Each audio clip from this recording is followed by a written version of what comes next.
Welcome, dear listener, to the Secrets for a Happy Life podcast, born from my desire to share the knowledge I've acquired on leading a better life, interwoven with diverse experiences from my travels, years of studying psychology, and life lessons. I'm Petra Kmetec-Bitenc, your guide on this journey on rediscovering joy, productivity, and the essence of living a fulfilled life. So today we will continue talking about all things relationship, dating, and addressing some of the questions we received and some of the thoughts that we've had on the subject. And just as usual, it will be a free-flowing conversation with whatever comes up. And guys, whoever is joining us live, please feel free to share your comments or questions, maybe your experiences, anything that you would like to bring up is absolutely welcome. Petra, shall we start with addressing, maybe if you don't mind, talking about some of the questions that you received since last Monday? I prepared them some, and I'll just read it out. So, what are the red flags we need to consider on our first date? Shall you start with red flags? What do you think are the red flags? And we should also cover the white flags, the green flags. I think, look, many of them are very subjective. As everything in the relationship, they are subjective. There is no book that fits all. But for me, and I think for many people that I spoke with, a few things to look out for are really and I think it would depend if you actually met the person before, if you've known them, or if it's someone you met online and you're meeting them for the very first time.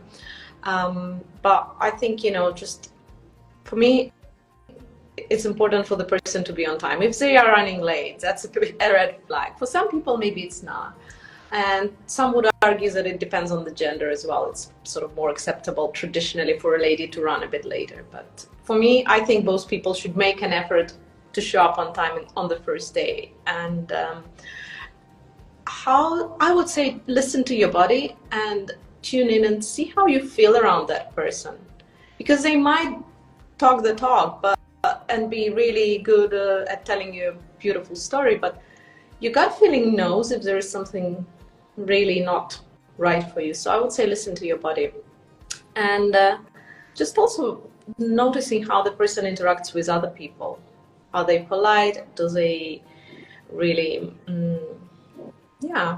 do their words match their actions? This kind of things that are important coming up for me in the first place. What about you? Yeah, I would also say listen to your body, your instincts, and especially when the whole time, if you want to say something, the person just interrupts you or runs you over with their words.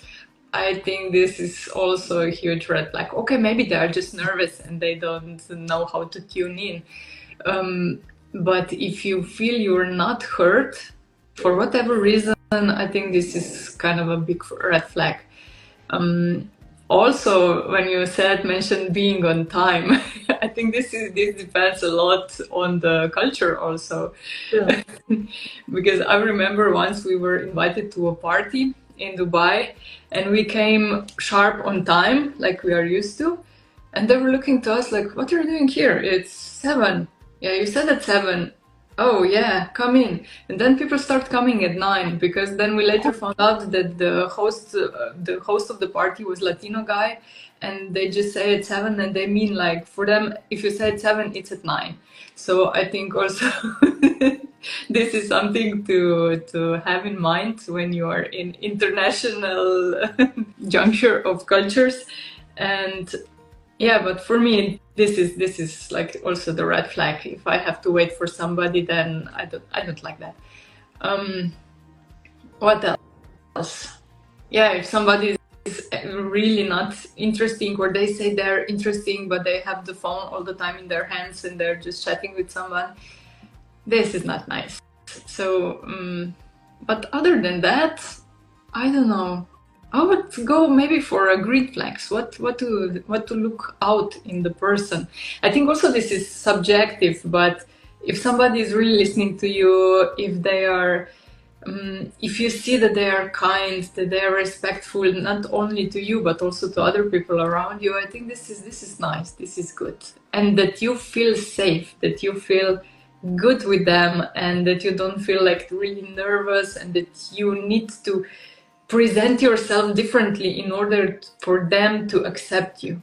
So I think this is a green flag, that you feel like you are totally accepted, like you are. Yeah. I love this one, and I think safety is just so important for any relationship to have a foundation. But there is potential risk of kind of misjudging it for someone who does have some sort of trauma or has a history of negative relationships, let's say, or even abusive relationships. They may not really necessarily feel safe with anyone the first time they meet. It may actually take a long time for them to build that trust and safety. And so for them, I think they need to be a bit more mindful that even if they do not necessarily feel safe at the first date, but overall, you know, the person seems caring, the person seems interested in them, genuinely showing this attention. And I loved what you said about actually listening and just being present and inviting you to share your story and whatever your interests are. I think those are really important characteristics to look out for. And another thing for me that came out from what you were sharing earlier, Petra, was that actually a lot of people are shy and nervous on the first dates. So they might not do their best self, just like some people are not doing very well at the job interviews. And this is kind of a job interview, if you like. So I think we need to be mindful of that and allow certain discount for that, thinking, okay, he or she seems a bit odd or awkward, but overall there seems like there are a lot of good things there, and we are having interesting conversation, and I feel good with the person. Maybe I give them another chance. But I think quite often people just shut off an opportunity just based on one thing or two things that they didn't like, you know, and that could be a result of a person being nervous in the first place. Then I got another question. What is an important first date rule? And I was really thinking about that, because I don't think there are some rules in dating or first dates, rather than be on time and be respectful and be okay, be yourself. Okay, those are kind of rules, but for me, what is also important, that you don't have expectations, that you don't have in your mind a fixed image of a person, that person you're going to the date with, that you have them like, he or she should be like this and this and this, because then you will be disappointed. And I think those expectations, they lead only to disappointments, nothing else. Also regarding those first rules, shall I pay, shall he pay, shall we split, what to do or what to talk about, or when to text him, her after, I think just follow your heart. I don't know if there are some good rules around that. What do you think? Well, I think the one who pays for what is a very touchy subject for many people, and I think it's also very culturally different. So again, being, for example, in places like Dubai, people often get caught up in this misunderstandings, if you like, and there are, I know people, certainly quite a lot of ladies coming from my part of the world, for them this is a huge red flag. If the man would not pay the bill, they'll be like, this is it, I'm not going out with him again. Well, people from Western Europe are more inclined to split the bills. Or I also have some female friends who would never even allow the guy to pay for them. So I think just keeping in mind the cultural differences, and also not being completely saying this is right, this is wrong. I mean, unless you're very intent on like this is a deal breaker for you, then you need to also understand that you want to be dating a person from your culture, and then you'll be totally aligned on those kind of things. But if you want to explore wider, it's good to understand those different moments, and don't take it, because it's not really about the action, it's what you make it mean, right? So if someone didn't pay the bill, what is the interpretation? Like, oh, he doesn't care about me, or is it something else? And then you can address that. I know a lot of people have the point you made about around texting, you know.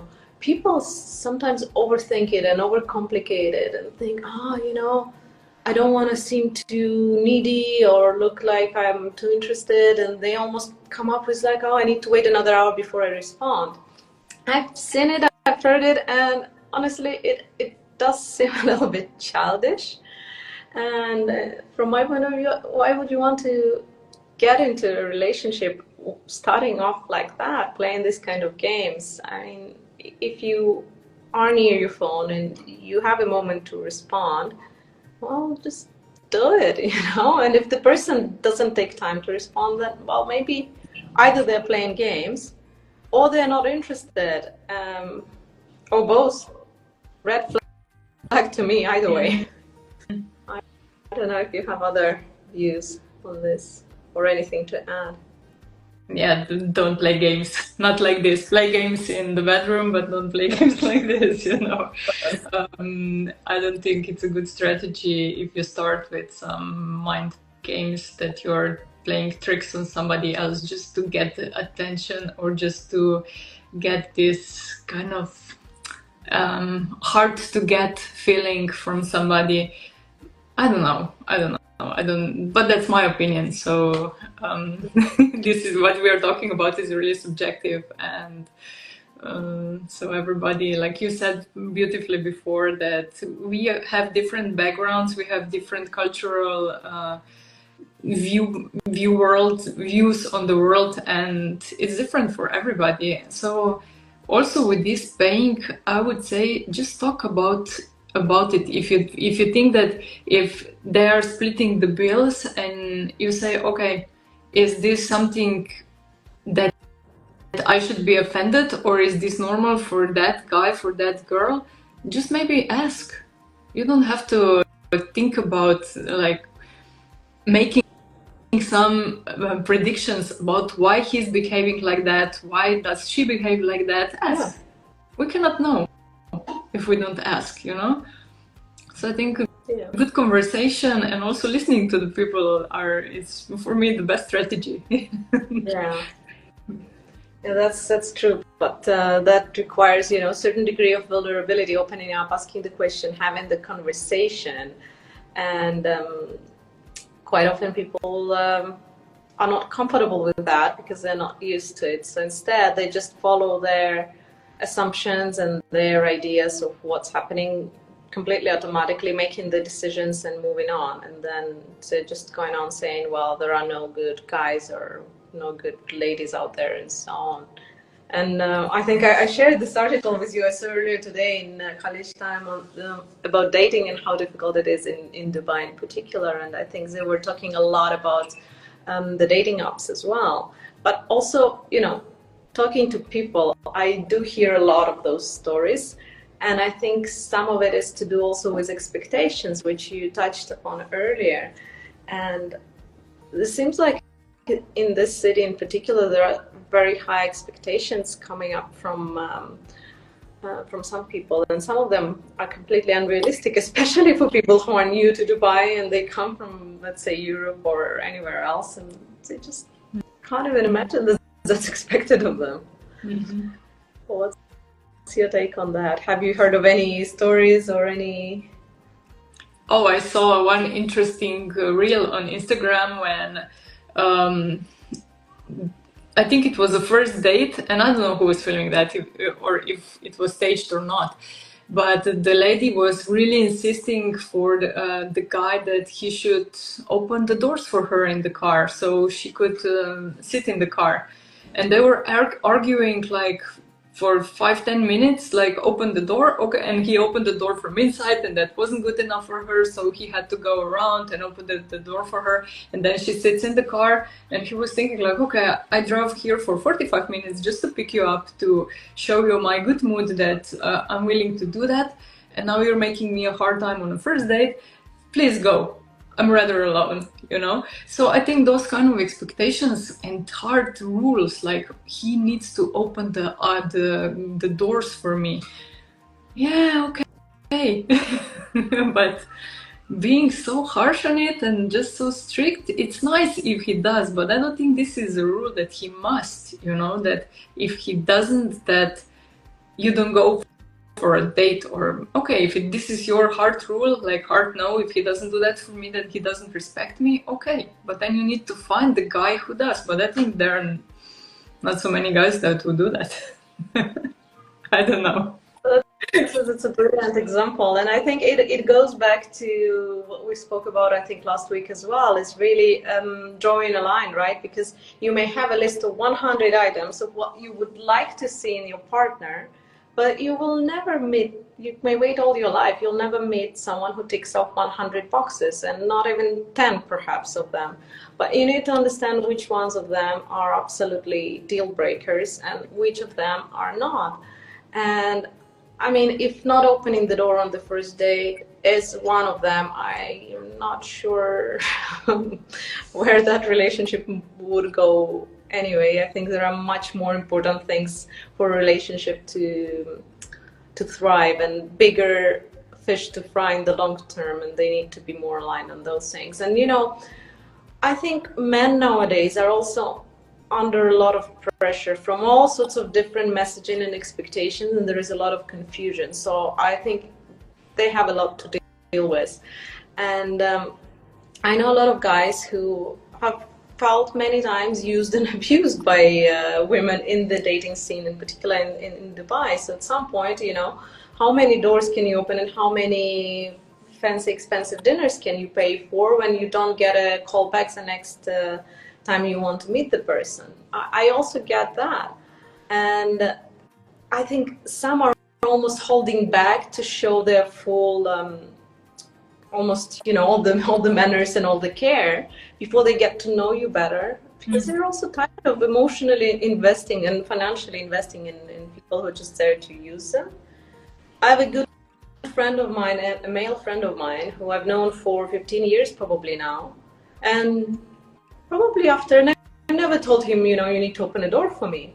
But after some years, we were once in the car and he opened the door for me, and I was really surprised. And I was like, oh, thank you, this is really nice. So yeah, these things also change, but you don't really, I don't think you can get someone to change by pushing them into change or forcing them. But that's a brilliant example. Yeah, that was really like, if I would be the guy and I would have the girl like really pushing me to do something, I would also drive away, because I don't think this is okay.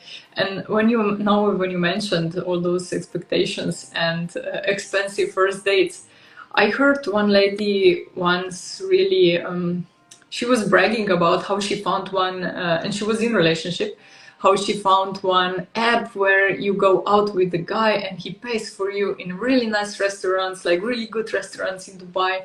And I was thinking to myself, this is the wrong world, you know. Just going out with somebody to get dinner in a fancy place that you otherwise cannot afford for yourself, this is wrong. This is not okay. So I think if you go to for a date, why choosing the most expensive places in the town where you live? If you otherwise you wouldn't go there because you cannot go there. Okay, if he drives you there and it's his wheel, okay, but if he asks you where do you want to go and you just pick one up and then order the most expensive dish on the menu, I don't think this is okay. Especially if you have in mind that this is one time only. Interesting point. And you know, as I was listening to you now, I thought that I was just talking about how I feel for the man having to deal with all these expectations and challenges and so on. But now almost playing the devil's advocate. And also because I did have this conversation with a friend of mine. Also, like, guys, you also know on some level, and you are engaging in this game, if you like, and you allow them to take advantage of you. If you just met a girl on a on this app or something, and straight away she's like, well, take me to the most expensive restaurant she can think of, and this is the most important thing. I mean, this is pretty red flag to me, if you ask me. If I were a guy, I would be like, how about we just meet up for a coffee and see if we actually have an interesting conversation? And if she says no, well, yeah, it's kind of clear she's what you want. So I think in a way, you know, like, yes, I feel for the guys, but also sometimes they're enabling these behaviors. Also for the guys, like the guys who are listening now, what kind of, we were talking about that last time, what kind of persona you want to show, like what kind of mask are you wearing when if you take the girl out to the most expensive restaurant and then you are like, oh, I don't want to do that, you know, then don't take her there, you know. If there is something that you cannot even afford, maybe, because if you start to taking the girl out in the most expensive restaurants in the world and take her out to the really fancy places, then she will think that this will be her life after 1 year, after 2 years. But if this is only for first month, so you catch her and grab her, then she won't be happy, she will go away. You know. So be yourself. If you like to go hiking in the nature, take her for the hike in the nature for the first date, maybe. Doesn't have to be some Namos or something. Yeah, no, absolutely. I think that this is a good point, you know, it's really being yourself, but also paying attention to what the other person is broadcasting. Are they genuinely asking about you? Are they interested to learn about what is important to you, what you're interested in, and, you know, really get to know you as a human being? Or are they interested in finding out, you know, what you do for a living, what car you're driving, and so on? How much is your salary? Yeah, no, I was wondering, as I was saying that, what would be the equivalent questions, you know, what would the guy be asking? I don't even know, but like these are. So I think a good conversation is around hobbies, around your passions, around what you like. And if you are a guy and the girl says that she just likes to go out and be in the beach clubs and this kind of stuff, for me, this would be a red flag. Also, if I'm a girl and I ask the guy and his only hobby is to go out and be in the bars in the evening, that for me is the red flag. So I think something that you align your values, your passions, your hobbies around, I think this is something that I would be interesting to talk on a first date. Maybe just some topics, not what kind of work you do, what is your job, what kind of car you drive. This is okay. But what are you interested in? What do you like to do when you have your free time? These things, I think they are more important for me. Like that is something that I would ask. Yeah. What would you talk about? No, I definitely agree with you. So for me, it is about interests and what is really important to you, and, you know, you can go into what kind of qualities do you like in yourself, or what do you think you would like to develop and you do not have that quality, or what do you like, what is important for you in the relationship, what is important for you in the other person. So I like very deep philosophical discussions as well. So if I feel that the person can really communicate on that level, that's where I would go. But I'm also curious, you know, what are the red flags in terms of the questioning that a guy could do? Like the women would ask about the cars and income, etc. But like what do I wonder? I wonder what they could ask that would be like, because men are rarely interested, I guess, in kind of how much money you make, or, I mean, I read in this article that there are men who also try to get money off women, so that's probably also out there. But that's perhaps not the most common one. I think the most common one is really people who are just kind of trying to look for something one-off, but they might present themselves as looking for something serious. But they are not always easy to detect.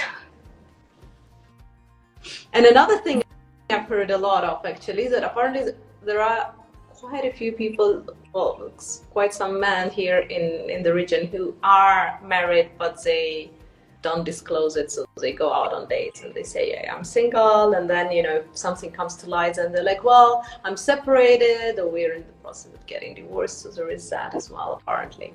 Never happened to me personally, thankfully, but that's what I've heard. Oh, that's a hard one. But you know, you cannot know, because then the people is just lying, and he wants only one thing from you. So I guess, you know, that would be, there's these situations, and I'm just kind of getting curious as we speak about it. I think a red flag would be connected to that. If the person doesn't really introduce you to anyone from their circle, so you've been going out for a month or two and you haven't met a single friend of his or hers, or you haven't met the colleagues or anyone, you know, so if they keep you really isolated as a very, very separate part of their lives, that could probably be also something to investigate. I have one friend that she's not living in Dubai anymore, but she told me that she was on some dating apps, I don't know which, and she met one really nice guy. They made the connection. They really she felt like he's really interesting and everything. And then he wanted to move into Dubai. And then he started, oh, I lost this and lost that. Can you send me maybe $20, $30? And I think then during it was 6 months or 1 year period of time, she gave him quite a lot of money. Oh. And then the guy just disappeared when she said, okay, now I want to have this money back. He just disappeared. So be aware if you are, because you said before that there are some scams on those apps. I think never send money. Don't send money. Yeah, that's because those online relationships, people can write everything. They don't need to mean it. And if they are really after some valuable things or money or something else, they will say anything. So now there is AI coming to their help as well, right? And I think, you know, people talk about how that could potentially be a big concern. I listened to this podcast where a psychologist who works a lot with men, and he was talking a lot about the raising rates of depression in men and how they are isolated and how difficult the position is nowadays, you know, with whole mixed messaging, and men don't even know how to be in this world where on one hand they are expected to be still masculine and show up and open doors, if you like, but on the other hand they are almost beaten up every time they try to be in that masculine energy and saying, well, you're not treating us equally. So it's a very confusing place to be. And so more and more men are finding themselves very lonely and finding it super difficult to actually connect and create meaningful relationships. So this person was saying that the big threat that he sees in not so distant future is really that someone may use artificial intelligence in a way to basically reach out and connect to some of these men, and they'll have this AI girlfriend that obviously they wouldn't even know it's AI, but you know, and this is a way to manipulate them going down and get them to do things that whoever is on the other side wants to do. And it could go on a very big scale in terms of even, you know, like terrorist attacks and whatever, because in the end we're all wired for connection and people want to connect. And if they are on one hand completely isolated and then they're given this illusion of love and connection and someone, even if they're behind the screens, that they really value you, they understand you, they hear you and they care, it's very, very appealing. Yeah. And I've heard also so many stories when some guys and girls, they met online and they are now okay together and they're really happy. And so yeah, be aware, just be aware. And I'm always advocate for go all in. Like if you go for a date, just be yourself and put your whole heart into it. Don't hold back. But I know that many people can be really hurt and have really bad experiences, and then they are most a little bit walking like on eggshells. But I think if you really want to experience the connection between two people, you need to open your heart. Yeah. And risk. Yeah, love is risk. That's true. No guarantees, and I love this advice. It's like almost you need to live at home and leave behind all your past history, all the disappointments, everything that perhaps didn't go right in the past, and just be with the person in front of you. Like, okay, this is something new, and just give it the best shot. Easier said than done, I know. But yeah, and go to a therapy. Just go for a therapy, explore your depths, your thinking, your patterns, the way that you live and the way that you think. And I think this is the biggest gift you can give yourself and your future partner, that you are okay with yourself. So no matter of age, of gender, it's good to have at least one therapy in your life. absolutely. I echo that. Yeah. Anything else you wanna share to some, I don't know.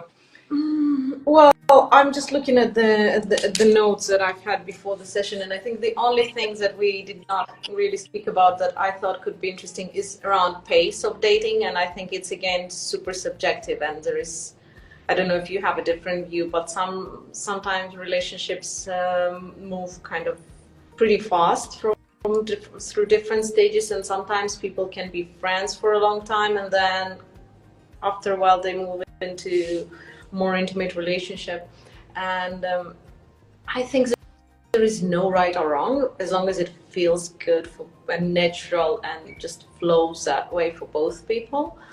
I personally believe what is wrong is when you get those so-called mixed signals, which are not really mixed. They are pretty much the other person not being emotionally available usually, or both people not being emotionally available, and then it looks a bit like you don't even know where you stand with that person. So that I wouldn't want to waste my time on, and wouldn't recommend to anyone.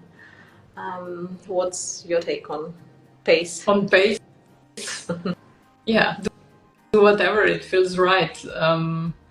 I would avoid over texting and over calling and over expectations. So if you expect that somebody will just live their life because of you, then I think this is not a good expectation, because we want to seek the person who's still having their own life, and you are his or her partner, and not just, yeah, we all want to be the whole world for somebody else. But oh yeah, and this also, you said it last time really beautifully, and yesterday I heard it by the breakfast when the people next table were talking about that people have really mixed expectations. And you said it beautifully, like if you want to have a husband that is really rich and everything and has like many businesses, and then you expect for him to be home all the time, and then you divorce him because he doesn't have time for you, you know, this space is also not good, or thinking it's not good. Like if you what do you want, come on. You know. True. Well, that goes back to expectations, but I think, yeah, that's another one. It's all linked, and you can also talk about pace in relationship to all the rules and expectations, and that some people think when is the right time for a first kiss, or the first time to have sex, and so on and so on. And some people are very like, oh, it needs to be the second date, fifth date, 10th date, whatever date. But again, I think there is no rule fits it all, and but some people are really overthinking it in a very analytical way, if you like, and I don't think that's an area of your life when you want to create an Excel sheet and just follow a chart. Yeah, I texted him twice, he texted me back once, he just said okay, not the whole world. Yeah. No.